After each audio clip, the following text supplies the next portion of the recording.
I thank all of our recipients of the award and all our panelists and everyone that comes on this discussion and gives their input, because that's what we got to do. We got to build, right? And to build is expression, right? So if you feel there's something that you could contribute to this award ceremony, please contribute it. We have Isaac Oluwalafi in the room. We have Aaron Charles in the room. We have Latrice Williams-Barrett in the room. We have Ashley Wright in the room. We have Shaq Hall. We have Edwina. We have Corey Miller. We have Colby. We have even people who are visiting right now as guests, are well experienced. So, thank you for our recipients. We open the floor. I think there were a few questions.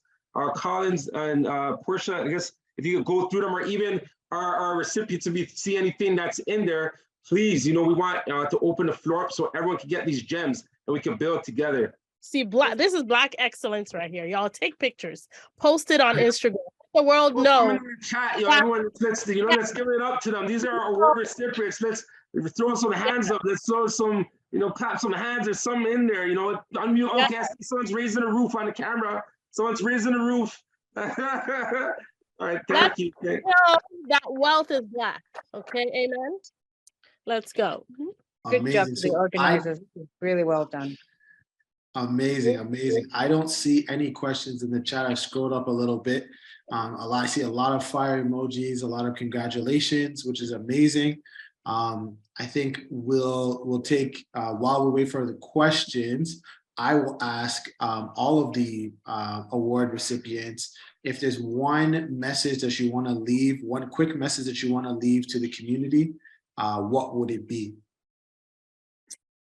Just to continue to reach for higher heights. Like, look where we are today. It's amazing. When I first started off in real estate, we didn't have these platforms. We didn't have this collaboration. We didn't have a lot of people speaking about real estate that looked like us. When I was at Dreammaker, we used to drag people in, give presentations. We did it the grassroots way. And then, Dreammaker was the first Black brokerage, one of the first Black brokerages. Now I see a lot of Black brokers out there opening up their firms, doing their thing. So it's good. It's good. It feels good now that 14 years in the business, seeing a lot of people in the business doing their thing makes me smile, because I remember it was just a small group of us, in the pre-construction offices, on the development field, doing rentals and flips. Now it's like all of us are out there. So now what we have to now do is bring it back together and share the information, share the resources, share the knowledge that we've gained. And, share the bad experiences as well. We win some, we lose some. We're not going to win everything that we try. And, we just have to be, there to support each other. I win, I lose, I cry, I smile, I go through all the emotions, right? So this is a very tough business. Like I said, we're first generation. We're trying to figure it out. I've given up trying to be perfect in this space and trying to perceive to be perfect. It's perfection is just out the window. It's just, just trying to grow every single day, trying to be better, being respectful to all my peers in the industry, making sure that, not talking bad about anybody, just giving everyone their flowers, because I know how hard it is. And when you're in the game for real, and you're putting your blood, sweat, and tears on the line, and you're putting your own money up, it's very hard to look down on somebody that's trying to do the same thing, because you know exactly what they're going through every day in and day out, right? Especially, the interest rates rising right now. I know every single one of us is feeling it from a personal level, from a business level. So this is a time where, we come together and we just make sure we check in on each other and make sure that we're doing all right, and just share resources. We all need something from each other. We all need some sort of assistance. I'm not one to be big on awards, because I always feel like there's a lot more work to be done, but I'll accept this one. This one was a good one. It came from some good people today. And I'm just happy that I was able to, like Isaac, thank you very much. I always tell people, without you and seeing you go through what you went through, I would never be where I am, right? In terms of pursuing development. But I do blame you for inspiring me, because now I ask myself, why the hell am I in it? But you know what? I pray every day to God to give me the strength to keep things going, and to keep me inspired, because that's the number one thing, right? Keeping yourself inspired before, like just waking up every day and just going through that battle is that's a hell of a ride right there. But you know, I'm happy I got to see this level, and you know, and I'm making the pivot where I feel is necessary, and I applaud every single person here that stuck it out. 64 people at 10 o'clock at night on a Tuesday. That's amazing. And Richard, keep up the good work, man. Keep doing your rapid fire talks and all that MapQuest stuff that you're doing. I love it, man. I support it, and I hope to see you guys next year. Thank you. Yes. Thank you. We actually have a question on, you were talking about interest rates and funding and your property. So question for Aaron and Isaac, I guess real estate.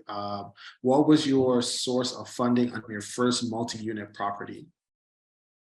Multi-unit as in apartment buildings? I guess in commercial funding. Let's call it commercial financing. Where's the question? I can't see it. I see another one here. Can you repeat the question, sir? So what was your source of funding for your first multi-unit property or commercial property? Okay, my first source of funding was TD Bank back in 2009. And my interest rate at that time was 5%. So I started off with high interest rates, guys. So, you know, as long as the numbers work and the deal makes sense, you know, don't be afraid about the interest rates. Just make sure it works within the deal. So I got an 80% mortgage from TD. I had to come up with 20% down. I was able to get a 10% vendor take back, and I brought 10% to the deal. So that's how I did my first multifamily deal. Amazing. Isaac?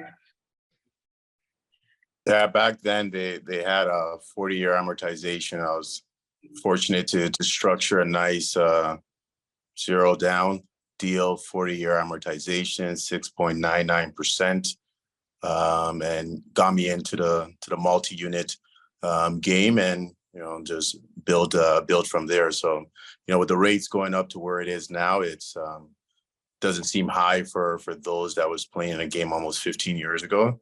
It's just a higher prices, all right. But the rate is sort of relative to the industry.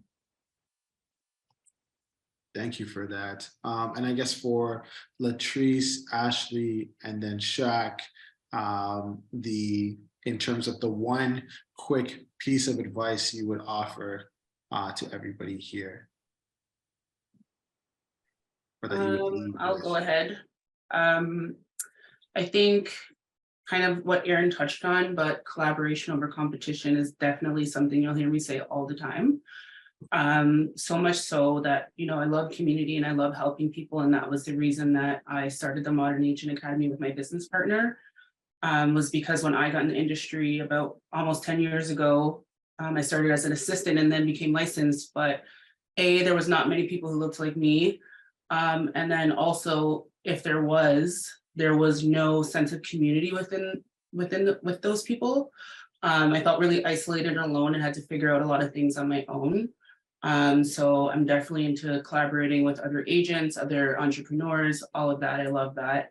And just to be teachable. Like, I'm mentoring agents, but I never claim to be the perfect agent. I'm learning every day. Every transaction is different. Every person's, you know, situation is different. And I'm really transparent with the agents that I am mentoring, because I never want them to think that I'm going to have all the answers. I pride myself on telling them that I'm learning new things every day, and that's going to make me a better agent.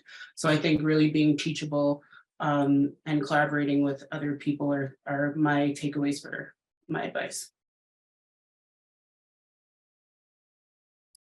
Okay, hit us up, Ashley. Yeah, I think there's been so many gems that have been dropped. I guess the last words I would say, our deepest fear is not that we are inadequate. Our deepest fear is that we are powerful beyond measure, which is one of my favorite quotes. But essentially, we all have greatness within us. And I think regardless of what it is that you want to accomplish, if you can believe it and you can visualize it, I really believe that you will start to attract it. So really just going out there, being in the right state of mind, being positive, and really just visualizing your success, and also just believing it, and surrounding yourself with the right people is really what's going to get you closer to your goals. And I can personally say that, you know, writing out your goals or having it in front of you, it works. I don't know exactly how, but it just works.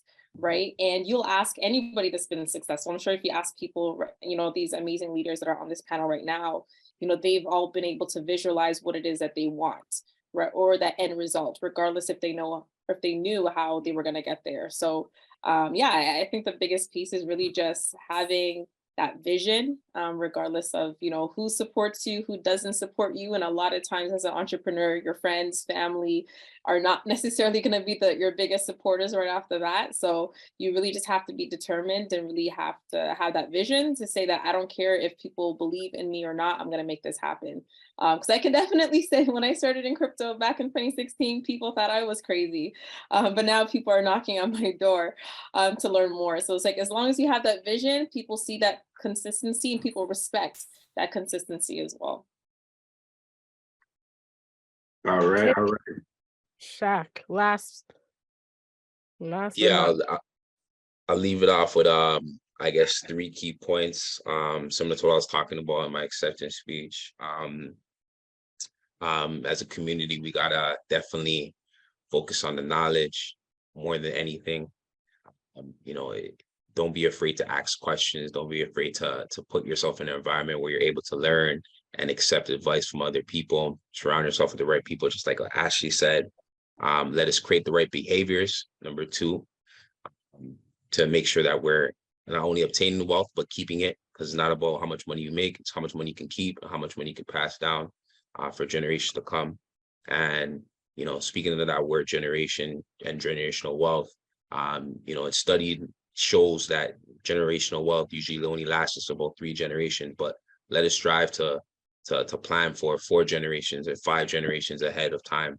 I'm actually reading this book. Like, I'm a big firm believer in reading this book called Family Wealth, right? And it's really good. It's from a lawyer, estate planner. It talks about different communities and what they do to pass on wealth. But you know, I encourage you. It's by James Hughes Jr. For those that want to look up that book, very, very powerful of understanding what it takes to create wealth for a generation to come. And understand, guys, we have the superpower of being Black, strive for excellence. And last but not least, make sure that we take action within our community, because you have some trailblazers that have been paving the way, that are some of the award recipients today, and some of the people around you who've been paving the way for years. Let us now take action to continue to pass on baton and continue to grow together. So I'll leave that with you guys.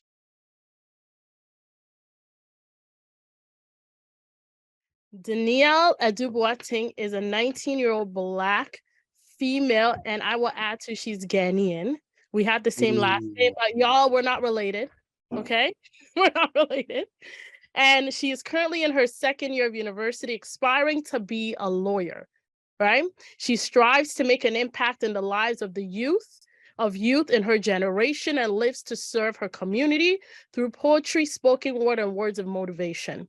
She's been nominated and selected. She actually won an award at the Black History Month ceremony in Brampton, the 2023 Mayor's Making Black History Award, under the category of youth empowerment, right?